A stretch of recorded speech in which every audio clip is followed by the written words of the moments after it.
let's go through the framework of the appointment. When you get to that appointment, it is critical that we set the agenda. And that agenda sounds, well, do you know what I mean by the foreshadow and setting the agenda? And I'd like to hear what that sounds like from you.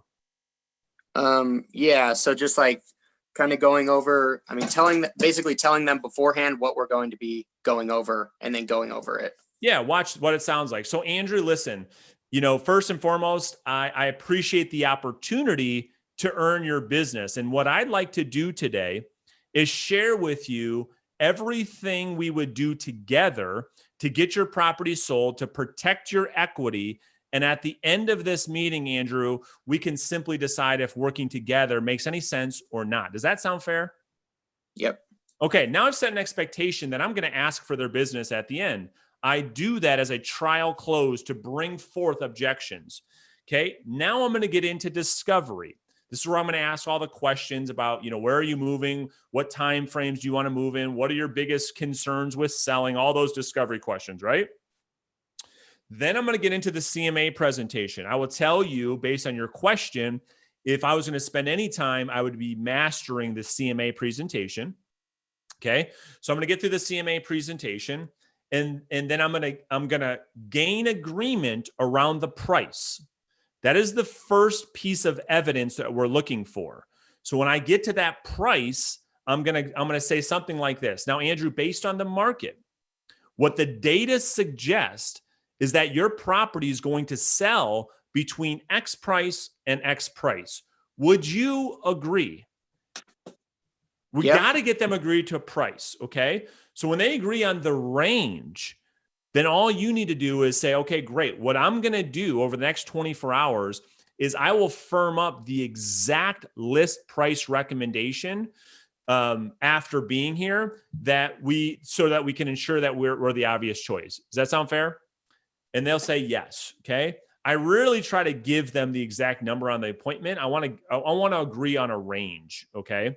And I may put a number on the contract and say, hey, I may change this here or there based on some additional work that I'm going to do. So that's the first big one. Then I'm going to go through the seller net sheet presentation. And I'm going to break down all the numbers. And at the end of that presentation, I'm going to say, now, Andrew, based on the numbers, this is what you're going to plan to walk away with. Worst case scenario, is this a number that you can live with? And if they say yes, that's the second big commitment. Okay. Can I ask one question on that? Absolutely. One that I've been wondering. So when you do worst case scenario, I know we're talking about, you've talked about the flex commission program. So we're assuming 6%, all that kind of stuff. My question is because you're giving them a range, let's say, you give them a range, hey, 300 to 325, right? Yep. Are we assuming in this worst case scenario, are we putting it at it sells for 300? We're putting the middle number. The middle number. Okay. So I have what I believe the house will sell for, which is going to be pretty close to what I'm going to recommend us list the home at, a high price that I know that they probably want, and then a low price. Okay. And that will make up for my range. And the range, everyone's here like, well, what's the range? Well, the range is going to determine on sales price. If it's $100,000 price point, 100 to 200, it's probably a $10,000 range. If it's 200 to 300, it's probably going to be a $25,000 range, so on and so forth as price goes up. Okay, so I'm using the middle number at 6%. And oh, by the way, Andrew, there's no tax prorations in this projection. That's what they really like. So I always say these are worst case scenario because you're going to get paid back on the property taxes that you've already paid. That is not indicative of this analysis. Now, is this a number you can live with, knowing that the number is probably going to be higher when we're sitting at the closing table? And I'm circling it and I'm looking at them, shaking my head up and down. If they tell me yes, I'm going to keep going. Okay. The presentation that I teach you is designed for it to be almost impossible for you to get to the end and you not get the listing. Because there's these little checkpoints. You with me so far? Yeah. Is this what you've been doing so far? Nope. Okay. So I tell me said, what you've been doing differently. yeah, well, so I don't know if you remember. I mean, I know you get a lot of stuff on the Facebook group, but on my last one that I went to, I think it was this last Saturday, I came back and kind of put some comments in there that I just needed to go over the script because Oh yeah. I was telling you, I said it to you, you know, I was like, well, I didn't even know when I would need it. You know, I was getting really frustrated, I guess.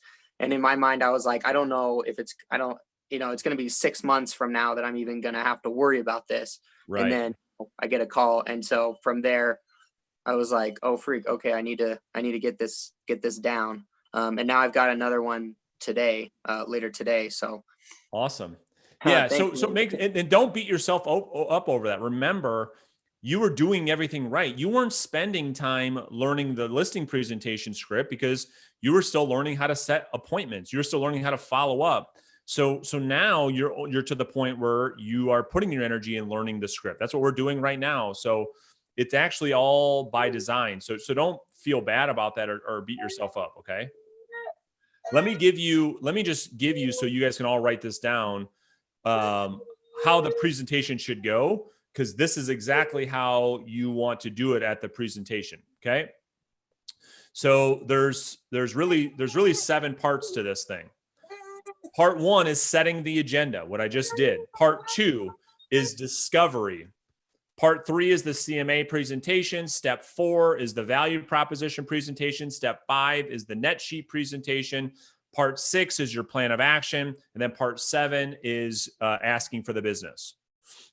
All right. So now, Andrew, let's keep going. You can stay on mute. I know you got your little guy. It's all good.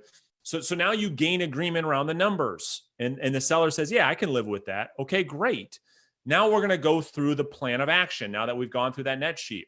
And the plan of action, you guys, is when you're going to go through your top 3 to 5 showstoppers type of marketing or things you're going to do to get the property sold.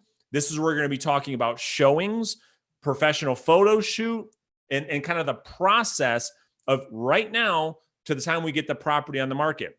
So I go through professional photography.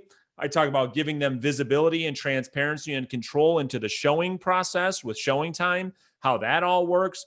I talk about getting them the listing ahead of time so they can review everything to make sure we didn't miss anything. This is giving the prospect a sneak peek into working with you. So it's very assumptive. And what you're doing is it's called future pacing. So the prospect can envision themselves what it's like working with you. So Andrew, we get through this plan of action and then you gain agreement yet again. So Andrew, based on everything I kind of walked you through as far as how the process is going to work, does it all make sense? And do you have any questions about how it works? Yeah, that makes sense. So they say, nope, makes sense. I'm good. Okay, great. Now, this is where we're going to ask for the business. So I say, Andrew, based on everything we talked about today, going through how the pricing strategy works, going through how my terms work, going through all the numbers, and talking with you, I feel very comfortable and confident that I can help you get this property sold. Do you have any questions, or are you ready to move forward? Now, many things can happen from here. They can say what it's designed to do is, no, you went through everything. Let's go ahead and move forward. Or you get the objection. This is where you're having trouble, correct? Yeah. First and foremost, you have got to learn how to isolate objections. Not you, everybody on here. Unless there's somebody confident enough where I can bring you off mute and go through how to isolate objections. Cheryl, did you just raise your hand? Yeah, Ross. Yeah. Dang, I thought that was an accident. All right, so Cheryl asks for the business. Now listen, Andrew. So she's the agent. She says, Brandon, let's move forward. And I say, you know what, Cheryl, you seem great. Everything that we talked about today makes a lot of sense, but we got to think about it, before we move forward. Okay. So what I hear you saying, Brandon, is that you want to take some time to think about it before you make a decision today. Yeah. I mean, this is a big decision. Obviously, we want to make sure that before we do anything that we kind of have a chance to think it through. So Brandon, since 2 minds are better than 3 minds are better than 2, specifically, what is it that you're thinking about? I think that it's which agent we should be hiring. Should we talk to more agents? Are we ready to move forward? There's a lot of things that we're kind of thinking through at this time before we're ready to kind of sign on the dotted line. Okay, so it looks like let's isolate this. Now, you really want to move into that new house in the next 2 months, like you said, correct? Correct. So let me ask you, Brandon, is it maybe the price that we talked about? Are you considering maybe another agent that may give you a higher price or something? All right, so careful with that. Okay. You're doing really well, right? But I want to stop you out of the role play because you are it's argumentative. Okay. So you're assuming that I have issues. All you need to do is ask a question. Okay. All right. So do the same thing. Remember, you're a litigator in court. You've got a witness on the stand. Okay. You need the witness to talk so that because you can't talk directly to the jury.